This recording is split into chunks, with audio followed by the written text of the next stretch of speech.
నమస్కారం. RTI 9 news కి స్వాగతం. మెదక్ జిల్లా బీఆర్ఎస్ పార్టీ అధ్యక్షురాలు పద్మా దేవేందర్ రెడ్డి, తెలంగాణ రాష్ట్ర వర్కింగ్ ప్రెసిడెంట్ కేటీఆర్ పిలుపు మేరకు మెదక్ బీఆర్ఎస్ పార్టీ కార్యాలయంలో మెదక్ మాజీ ఎమ్మెల్యే పద్మా దేవేందర్ రెడ్డి, ఎమ్మెల్సీ సేరి సుభాష్ రెడ్డి, మాజీ మార్కెట్ కమిటీ చైర్మన్లు Batti Jagapathi, Krishna Reddy, municipal vice chairman Mallikarjun Goud, BRS party శ్రేణులు కలిసి తెలంగాణ తల్లి చిత్రపటానికి క్షీరాభిషేకం చేశారు. ఈ సమావేశంలో మాజీ మున్సిపల్ చైర్మన్లు మల్లికార్జున్ గౌడ్, బట్టి జగపతి, మాజీ market committee chairman, councillor Krishna Reddy, BRS party పట్టణకో కన్వీనర్లు లింగారెడ్డి, కృష్ణగౌడ్, జుబేర్ అహ్మద్, కౌన్సిలర్లు భీమరి కిషోర్, ఆర్కే శ్రీనివాస్, మెదక్ మండల పార్టీ అధ్యక్షులు ఎం అంజగౌడ్, నాయకులు ప్రభురెడ్డి, మాయా, మల్లేశం, కిష్టయ్య, ఆంజనేయులు, రాజు, సంగ శ్రీకాంత్, సాంబశివరావు, ఎలక్షన్ రెడ్డి, ప్రభాకర్, సాపసాయిలు, యాదగిరి, శ్రీనివాస్, శ్రీధర్ రెడ్డి, మహమ్మద్, మోహన్ రాథోడ్, గట్టేష్, రుక్మాచారి, రంజిత్, కిరణ్, దశరథం, అమీర్, చాంద్ పాషా తదితరులు పాల్గొన్నారు. RTI 9 news Medak division incharge P Bhikshapathi. వెంటనే శాసనసభ సమావేశాలు పోరాగానే మన జిల్లా ద్వారా అదే శేషభాష అన్నగారు చేస్తా ఉన్నాం. కానీ ఎమ్మెల్సీలు అందరూ కూడా మా ఉద్దేశం పరిగణ తీసుకొని మా సమస్య పరిస్థితికి పార్టీ పక్షాన చేయాలని, మా అన్ని న్యాయం చేయాలని, మా జీవితాలు ఇవ్వాలని మా నాయకుల్లో మనం కోరుతా ఉన్నాం.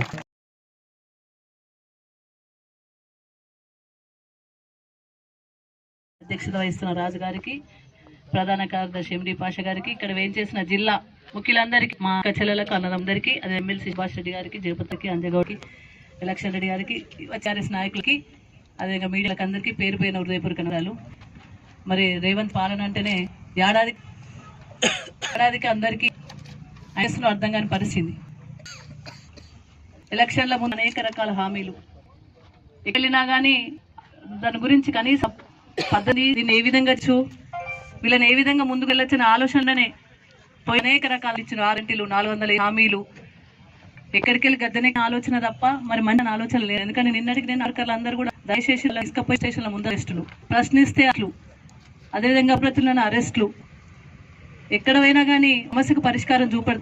మార్పు అంటే మన మీద మార్పు అనుకున్నాం కానీ విగ్రహాలు మార్పు చేస్తుండు, లేదా టీజీ మారుస్తుండు. అమ్మవారి విగ్రహాన్ని తీసుకొచ్చి కాంగ్రెస్ పాలన చేసిండు గుర్తుతో. నిన్ననో ఇవాళ తెలంగాణ తల్లి అంటే ఒక స్వరూపిణి, శక్తి స్వరూపిణి. 4 సంవత్సరాలు మనకు స్ఫూర్తినిచ్చి ఉద్యమంలో నిలబడ్డ తెలంగాణ తల్లి. ఆ తల్లి రూపాన్ని పెట్టిండు, ఆయనతో పని తీసిండు, కాంగ్రెస్ పార్టీ గుర్తు పెట్టిండు. గుర్తు ఇట్లా ఉన్నది, ఇట్లా విగ్రహం పెట్టిండు గుర్తు.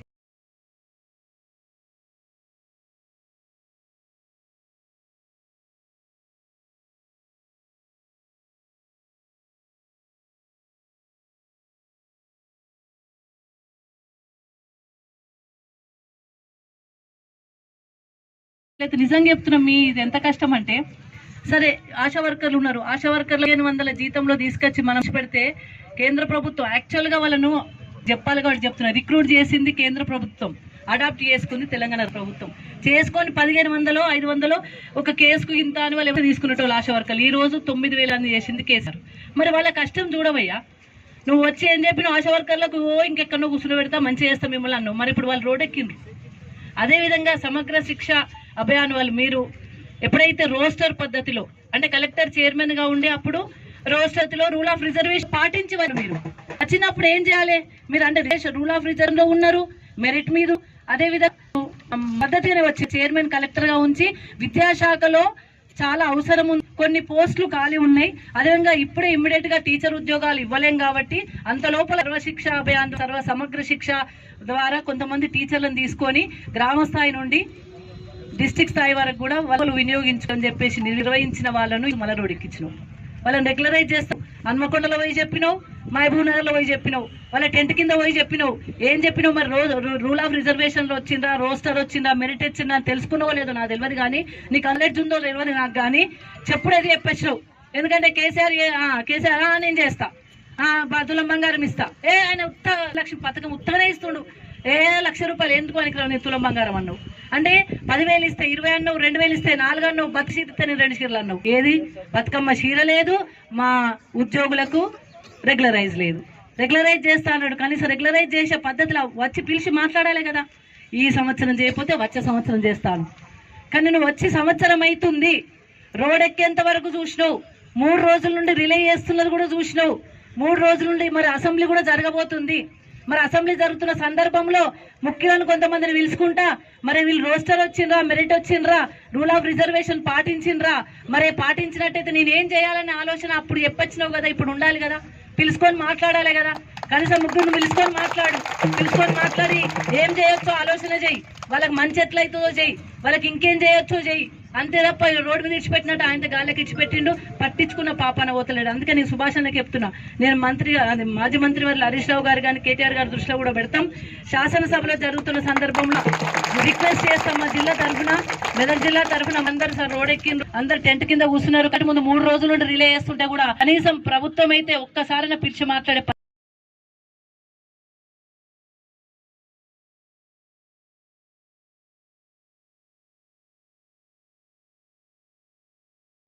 భావించుంటది, ప్రజల సమస్యలు తీరుకుంటది. కానీ ఈయన ఉన్నది మాత్రం ఆ రాహుల్ గాంధీకి హైడ్రా తీసుకొచ్చిండు. రాహుల్ గాంధీ కళ్ళల్లో సంతోషం చూడడం కోసం ఇక అదేంటి రగచలనం అల్లుడి కళ్ళల్లో సంతోషం చూడడానికి తప్ప ప్రజల సంతోషం చూడడానికి తెస్తలేడు. ప్రజల కళ్ళల్లో సంతోషం చూడాలంటే మాలాంటి ఉద్యోగాలు చేయడానికి నీకున్న ఆప్షన్స్ ఏంటి, వేయడానికి నీకు ఏ పని చేయొచ్చు, ఏ పని ఎప్పుడు చేద్దామనే ఆలోచన కూడా చెయ్యను నువ్వు. రేపు వీళ్ళని పట్టించుకుంటామని కూడా నేనైతే ఏమనుకోవట్లేదు, ఆయనే పిలిచి మాట్లాడుతానని కూడా అనుకోవట్లేదు.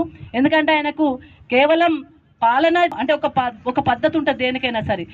ఫస్ట్ అంటే మామూలుగా చెప్తున్నా, సర్పంచ్, తర్వాత జడ్పీటీసీ, జిల్లా పరిషత్ చైర్మన్, ఎమ్మెల్యే, మంత్రి తర్వాత ముఖ్యమంత్రి అయితేనేమో కింద ఏం జరుగుతుందో పరిస్థితులు తెలుస్తుండే. నువ్వు డైరెక్ట్ లాటరీ టికెట్ తగిన ముఖ్యమంత్రి, నీకేం తెలుస్తాయి ఇవన్నీ కష్టాలు? నీకు ఎట్లా తెలుస్తాయి కష్టాలు?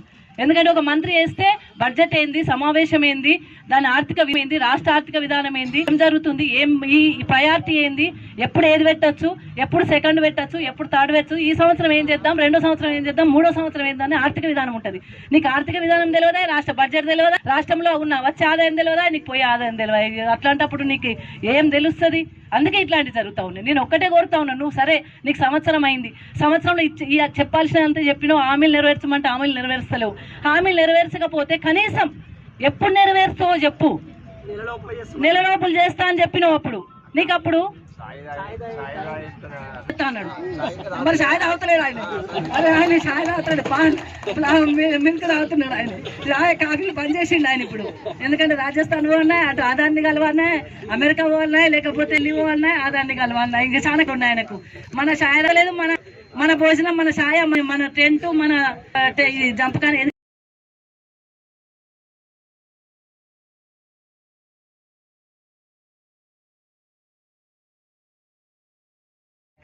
ఉద్యోగుల సంఘం మెదక్ జిల్లా యూనిట్ నిరవధిక సమ్మెకు కూర్చున్న సందర్భంగా మీ కష్ట సుఖాలు కూడా ఒకసారి మాట్లాడదామని చెప్పేసి ఇక్కడికి రావడం జరిగింది.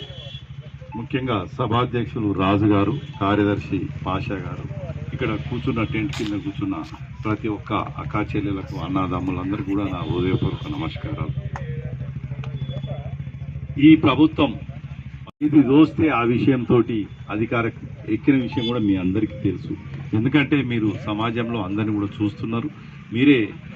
అయితే ప్రతి అంశంలో కూడా కేసీఆర్ గారు ₹1 ఇస్తా అంటే నేను ₹4 ఇస్తాను. కేసీఆర్ గారు ఆ మధ్య ఏదో రైతుల విషయంలో మాట్లాడుతూ కేసీఆర్ ఏంది 2 పంట రైతు బంధు ఇచ్చింది, నేనైతే 3 ఇవ్వాలి కదా, ఆ 3 దేవుడు వరకు ₹3 లేకుండా పోయింది. మీరు కూడా వ్యవసాయ కుటుంబాలకి వచ్చిన వాళ్ళే, మీ అందరికి కూడా ఈ విషయాలు తెలుసు. అయితే మేము నిన్న అసెంబ్లీకి అందరం కలిసి వెళ్ళేటప్పుడు మేము వాస్తవంగా వెళ్ళింది ఏంటంటే అక్కడ జరుగుతున్న విషయాలు పబ్లిక్ దృష్టికి వచ్చేటందుకు మేము టీషర్ట్లు వేసుకొని మేము అసెంబ్లీకి వెళ్తుంటే మమ్మల్ని అసలు అసెంబ్లీ సమావేశాలు ఉన్నాయని చెప్పింది వాళ్ళే, రమ్మని చెప్పింది చేసిన ఉద్యోగ సంఘాలు కావచ్చు, కొందరు వాళ్ళని తోకుంటూ అతను వ్యక్తంగా ఏ విధంగా బాగుపడాలి, కాంగ్రెస్ పార్టీకి లేదా ఢిల్లీ ఎట్లా మూటలు అప్పచెప్పే దాని మీద ఉన్నదా, మిమ్మల్ని ఏదో అందరినీ మంచిగా చూద్దాం విషయంలో కూడా ఎక్కడ 1% కూడా ఈ విషయంలో జోక్యం చేసుకుంటలేదు. మీరు 6 నుంచి 5 వరకు నిరాహార దీక్షలు చేసి అసెంబ్లీ జరుగుతుంది, ఖచ్చితంగా చర్చ జరుగుతుందని అందరికీ తెలుసు. తెలిసినప్పుడు ఖచ్చితంగా మీ వాళ్ళని పిలిచి మేము ఇవి చేయగలుగుతాం, ఇవి చేయలేము, మీరు ఇచ్చిన 6-7 అంశాల్లో చేయగలుగుతా, 2 చేయగలుగుతాం, లేకపోతే ఇంకో 3 నెలలకు చేస్తా, ఇంకో 6 నెలలకు చేసి చెప్పాలి తప్ప అతనికి ఆ ఉద్దేశమే లేదు. కేవలం అధికారం కొరకు మాత్రమే మీకు అట్లాంటి ముచ్చట్లు చెప్పి అధికారంకి వచ్చి ఎందుకు నిన్న ఆశా వర్కర్లు పాపం వాళ్ళు ఫస్ట్ లో 1,000 రూపాయల అది ఆనరోరియం ద్వారా వాళ్ళు పనిచేస్తుండే. కేసీఆర్ వచ్చిన తర్వాత మీ అంటే చిన్న పార్టీ ఉద్యోగస్తులు అందరూ మినిమం వేజెస్ లాగా ఉండాలి అని చెప్పేసి అందరికి కూడా సాయం చేసిన విషయం కూడా తెలుసు. వేరే ఉద్యోగాలలో కూడా చాలా ప్రమోషన్లు ఇచ్చి అందరి కూడా ఒక ప్రమోషన్లు ఇచ్చి అందరికి సముచిత స్థానం ఇచ్చిన విషయం మీ అందరికీ తెలుసు. అలాగే పిఆర్సీ విషయంలో కూడా మొదటి పిఆర్సీ కావచ్చు, రెండో పిఆర్సీ కావచ్చు, భారతదేశంలో ఇచ్చినటువంటి పిఆర్సీ ఇచ్చిన విషయం మీ అందరికీ తెలుసు.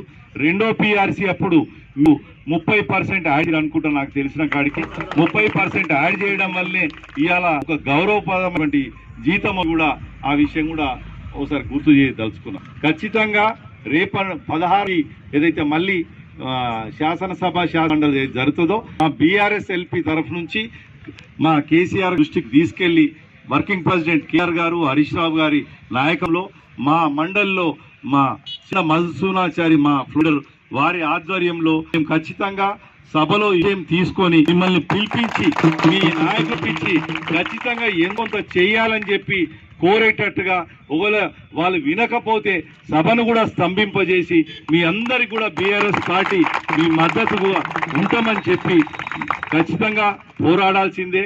మన తెలంగాణ ఎప్పుడు కూడా పోరాట తత్వం గలది, పోరాడితేనే ఏదైనా ఇస్తారు. కాబట్టి పోరాటానికి పార్టీ ఖచ్చితంగా మేము సంఘం తెలియజేస్తాం.